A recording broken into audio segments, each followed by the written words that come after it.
harkens back to probably early adolescence, 11, 12, maybe 10, in the presentation of how we think of children's jaws as they start to go through puberty, and parts of them lengthen out and other parts stay childlike. And that's common across Hollywood. We like to think that different people, like, that people go through the same relative stages with their faces, and there's a degree of truth to that.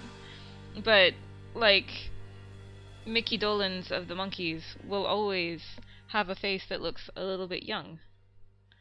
It will always look a bit like a child's face, because it's very, it's the width to height ratio is very skewed towards the wide compared to the high for what we expect of a child's face. And likewise, John Hamm has been playing, middle-aged men since he was probably a teenager, because he's got a face that looks like, that's got the ratio that we assume a middle-aged man would have. He's slightly higher than it is wide, but just slightly. And with very intense, somewhat, again, dangerous-looking eyes. But not, like, wide, which is what lends a lot of the youthfulness to both Jared Leto and Courtney Cox. They have very wide, bright blue eyes. Anyway, that's enough rambling about people's faces, right? Especially Hollywood faces.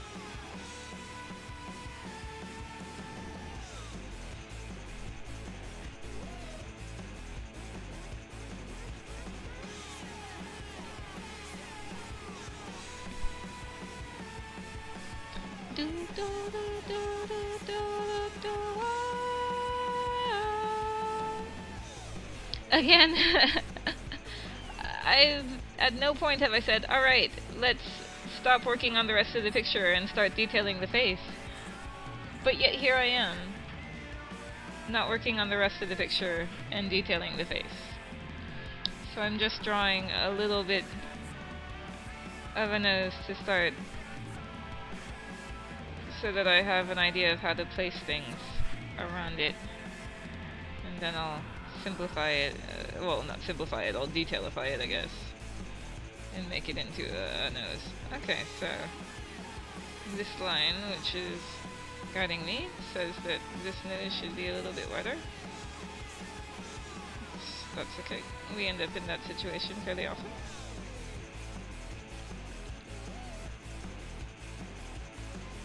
This is a stage where it's very easy for me to accidentally misalign the entire face. At the very least, I work hard to make sure that its shapes are still good, so that if I do misalign the face, it's not too hard to correct once I've gotten a lot of detail in. Though with the glasses it may be harder. I may wait until I'm absolutely sure that I'm ready to add the glasses. Like, make sure the face looks completely aligned before I add the glasses. And so I mentally measured, and his eyes definitely start, due to the angle and due to being an adorable young child, his eyes definitely do start towards the top of the ears in this picture.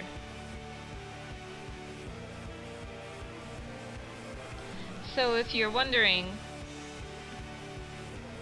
and I may have explained this in a previous video, but, I don't expect anybody to have watched any of my previous videos that are watching this, particularly while I'm streaming it live.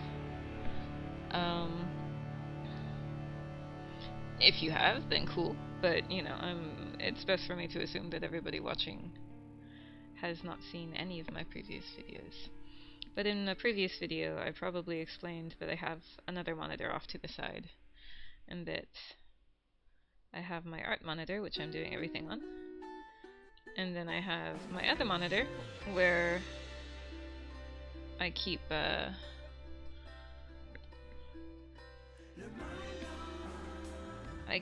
my reference, and also that's to protect the privacy of people who have requested, so that my picture is the only the only occurrence of their loved ones and things.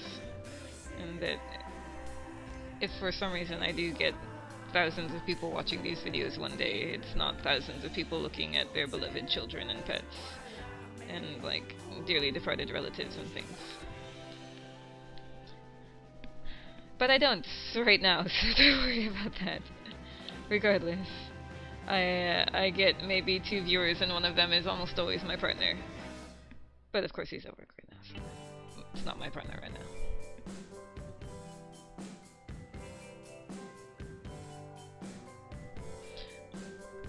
It's very unlikely. I'm sorry that this looks so creepy. It will not look this creepy once everything's down. But part of it is just making notes of where the important details on the face are.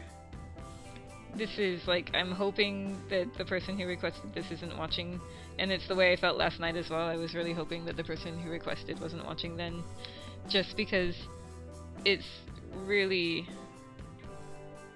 kind of creepy to watch somebody draw your loved one, and I'm speaking as somebody who's been in the opposite position as well. It's just, it's cool, but it's also like, ugh. Things look disconcerting for a long time before they start to look normal. Because, you know, there are pieces missing. You kind of expect a certain thing to go on. Here, it might help if I draw the eye.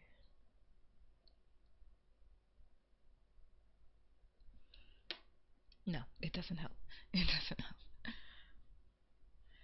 It's really about softening lines. It's really about making sure the right lines are hard and the right lines are soft.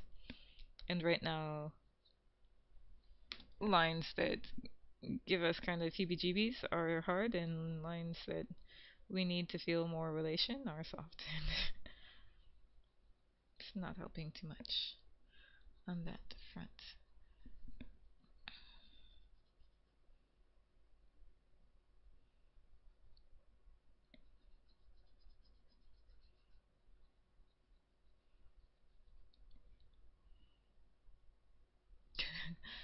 God. Okay, I'll do the eye.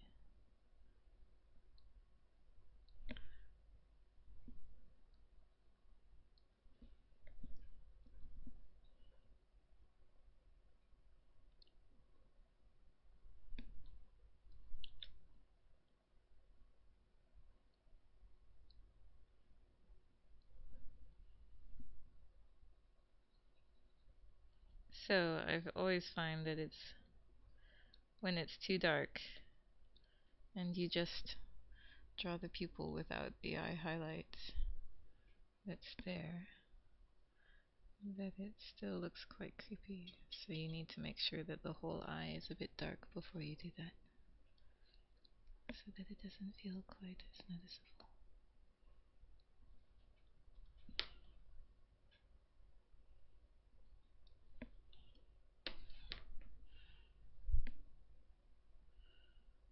So lines that tend to really endear people tend to be the upper lids. Like the upper lids carry a lot of expression and love. I'm used to this from last time. For whatever reason, Malajube has ending songs that take 500 years to actually end with a lot of dead space. I think it used to be a trend back in the day of maybe not VHSs, cassette tapes.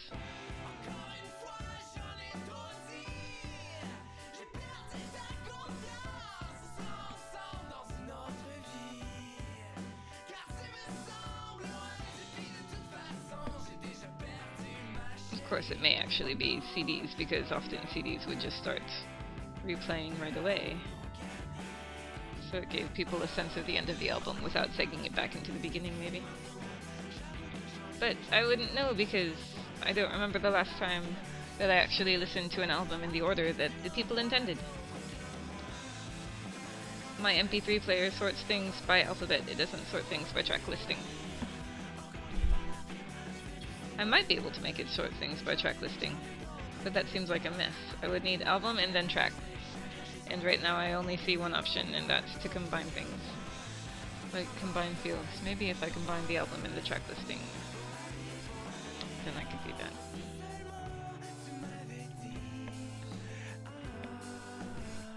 Does anybody know, do albums need to be a different title from other albums? They don't often overlap is why I ask, but I think I have seen a few that overlap. I mean, certainly there's a benefit if your album has a unique title.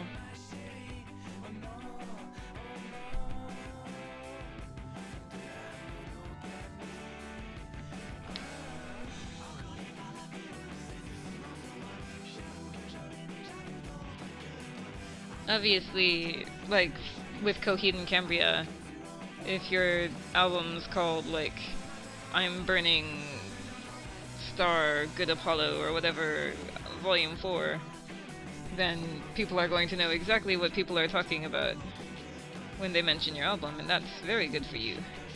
Whereas if your album is called the Black Album or the White Album, then unless you're that very popular artist who has that name already, people are just gonna be like assuming that your album is the more popular band's album.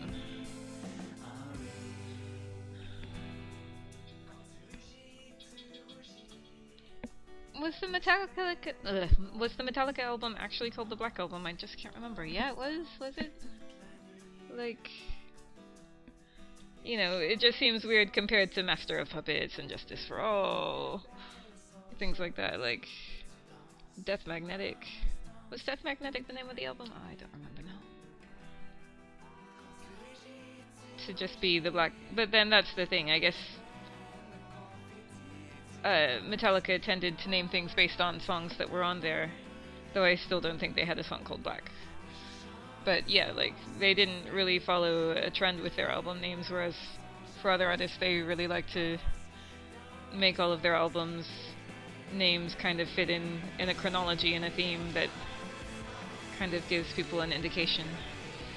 And I think there have been a couple artists, particularly ones that my mom liked, where they just didn't give their names, their albums, clear and obvious names.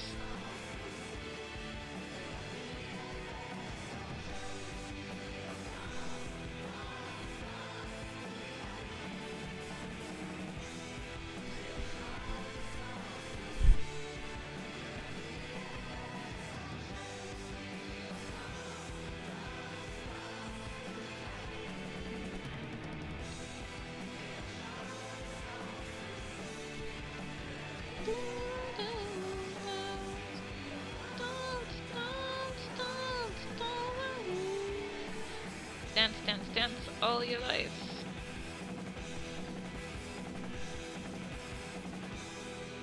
Can't flaw that sort of belief. Certainly your life will be a lot more fun if you dance throughout it. I've made this a little bit too exaggerated. Needs to get smoothed down. Hopefully it's starting to look a little less creepy, but you know. It'll look better as well once I put in like eyebrows and the glasses, I think. But yeah, without those details, you're going to be a little bit like, what's going on? It's also really hard to render, of course, like light hair, because as one might expect, it creates lights, it doesn't create shadows. And it's hard to use darker colors to render lighter colors. You just have to render everything much darker so that you can render those things as an absence of shadow. But that's what I noticed when I was like 14, and that's what made me obsessed with shadows and lighting. And yeah, I am obsessed with shadows and lighting, even though, as you see, I mostly draw in pencil or digital pencil with very little multicolor going on. But when I do multicolor, I do that forever. I will undo it and redo it obsessively until it looks exactly how I want it to do.